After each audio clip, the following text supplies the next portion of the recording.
Okay, today's little beauty, probably one of my favourites, is the IC208H, and these were great because you could put these, like, as you guys know, I'm a great fan of various Porsche cars, and I own 3 at the moment, which is ridiculous, I know, but although the wife really technically owns one of them, so there you go, that knocks the number down a bit. But these were great to, if you wanted to run a covert antenna and you needed a small head to put somewhere, which I often did with a lot of these cars.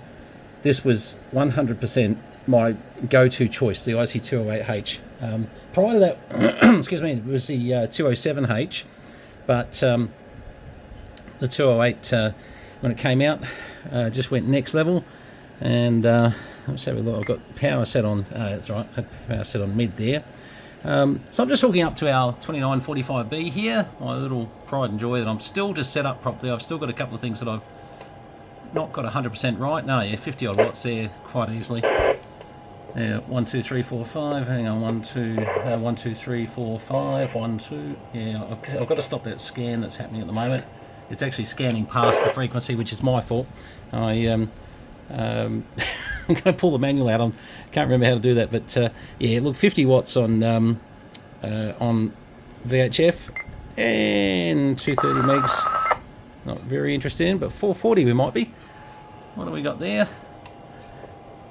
45.7, 48, 1, 2, 1, 2, 1, 2, 1, 2. Yeah, no, good output on these things. And what I should have done while I was on that frequency was done an A equals B.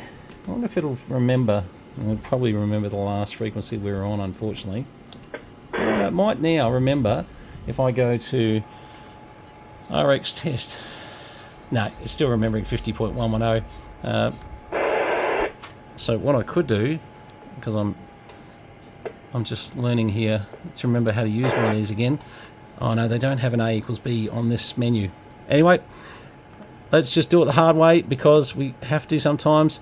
RF generator, let's just put it onto, where were we, 440 megs. Oh, look at that. All right. Okay, so we're putting a fair bit of input. There's 8 microvolts there, so you'd expect that that's going to be fairly high. Let's run that down. Oh, look at that. Let me just turn that volume down a bit. Geez, that's still registering good signal at 0.68. Let's go to 0.5, which is our normally still noise free at 0.484. Yeah, this is why I like these things. And you can hear it just start to get noisy. At 0.1 of a microvolt, it's quite noisy there, but I mean that's asking it to do a lot. I mean in dBm terms, that's minus 123. Gee, I tell you what. And back to microvolts. So these things can hear into the noise beautifully. And yeah, look. Yeah, that's just beautiful. Let's just go back and check 146 megs. So to do that, quickly give it a carrier to reference off. You know what? I'm not even going to bother. I'm going to go RX test. Frequency 146. That's faster for the moment. Oh, well, it wasn't really, was it? RF gen, turn that on first. Frequency 146. There we go. You should find very similar astounding numbers on here. So we're going to go to level. We're at 0.7 a microvolt. Look, already that's showing. That's incredible. At 0.5, we're going to still have some lights up. I just want to get it to just as the light flickers. So let's call it about there. Right on 0.5 a microvolt is where that light is still sort of coming up, but it's declared noise free, more like, oh look at that, same, around 0.1 of a microvolt. Or in dBm terms again, minus 125, so even a bit better there. Back to microvolts. So yeah, super incredible. Let's get rid of that noise. Fantastic. Yeah, so great little radios for the fact they came with and this is what I liked about it in sports cars, is that I didn't have to do a lot by the head. I could pretty much do a lot of stuff from the keypad here, volume, squelch, my duplexes I could cut in and out if I had a bit of an abstract repeater, which happened a lot when you're traveling. You'd end up, somewhere that you think, I haven't got it programmed in. Now, from memory, I saw that this had a few memories in it. Let's go over to memory.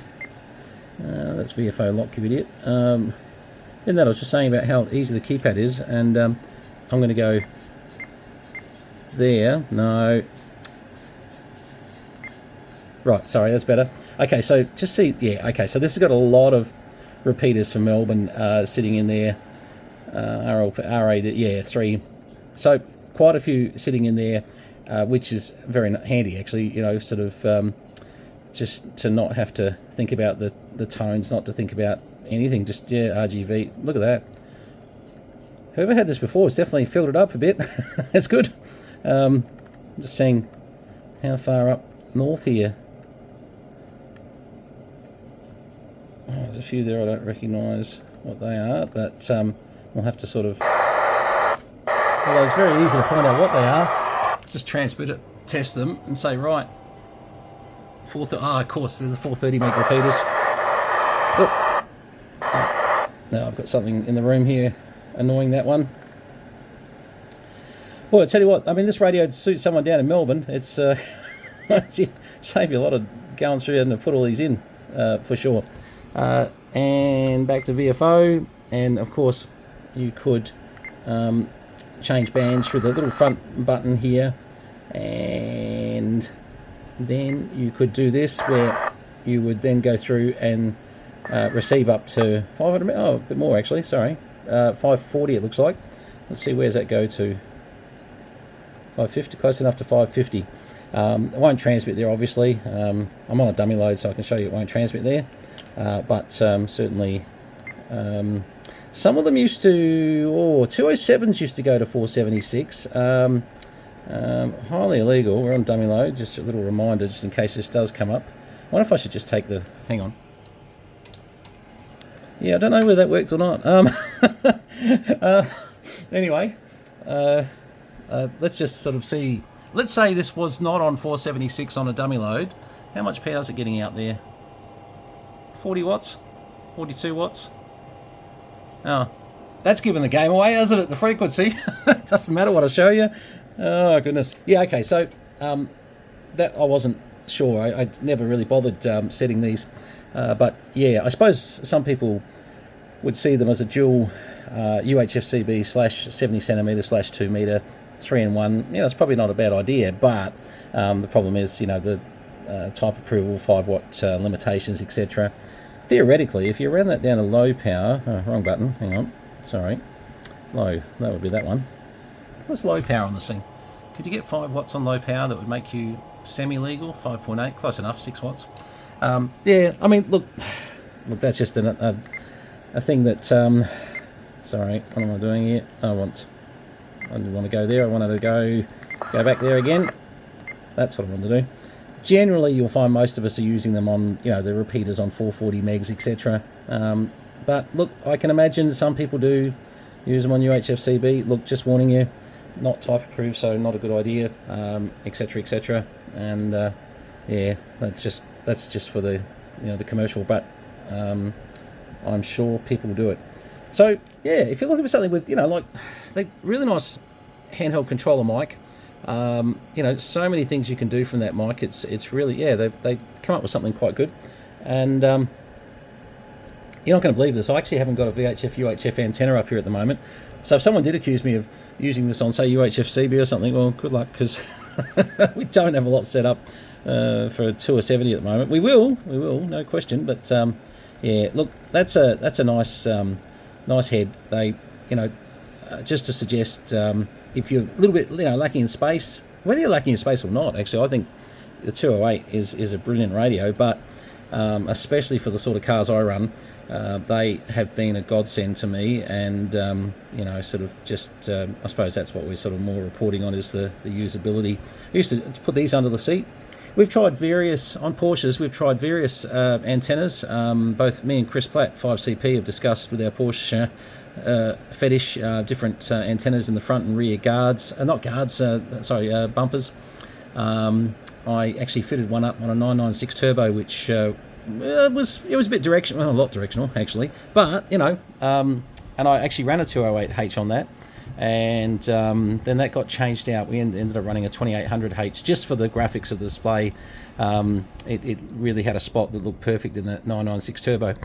Generally, you know, when we're sort of putting radios into any of the sports, more, you know, performance vehicles, we tend to want them out of the way and not, you know, the highlight. It's not really what we're sort of, you know, doing. It's not the main purpose. So often, you know, I've had them on little brackets next to the side of the seat, lots of things, lots of little spots. You know, you find these little nooks and crannies that you can put them in. So, yeah. All right, well, that's the IC208H. Great power output, as you saw. Fantastic receivers. They really are. So, honestly, if you come across one, you know, we always keep one here. Obviously, you know, sort of, I think I've got 3 of these. I think I have. Anyway, and they'll go in and out of cars from time to time when we're doing different things, and certainly won't let you down. They're very, very reliable. All the best, 73s, VK3 Charlie Mike, Tangam Balanga, Northeast Victoria, where it is raining, by the way. And let me show you, it is pouring out there. This is where I've got a bobcat at the moment, and you can see I've just filled an area in over here, but we can't do much more while it's so wet. So it is definitely a bit of an issue. Oh, gee, some of the stuff's sitting around here. I've got to clean up. Anyway, all right. But by the way, sorry, what I should be saying is, this is why I live here. Look at that view. Well, forget the rubbish on the ground with us. That'll all be done. We've just done all the new roofing sections, as you can see outside here. It goes for 28 metres. Got our NBS towers out there. They're going to be hopefully some VHF, UHF stuff, and maybe even we'll see. Anyway, we've got some stuff we imported from Europe that's going to be going on the top there with some switch boxes and things. So, and that's just for reference, that's the museum building over there. So this is the main part of the house. That's the other building we put in for the museum radios. So we are always doing something, as you can see on the ground here. It is like we've just broken up a whole concrete base with the Bobcat, and because of the rain, I haven't been able to get all the stuff out of here. I don't want to slip and slide into that tank over there, or, you know, anyway. All right, this is supposed to be about an IC208H, but somehow it's about the terrain, the wet terrain in Tangambalanga. 73s all, thanks very much for watching the video. Have a good night. Hope you keep nice and warm. It is definitely cold outside. I've just come back from a lovely massage and a doctor's appointment, and blah blah blah, and massage good, doctor's appointment not so good, but you know, 50-50, 1 out of 2 is not bad. Cheers guys, all the best.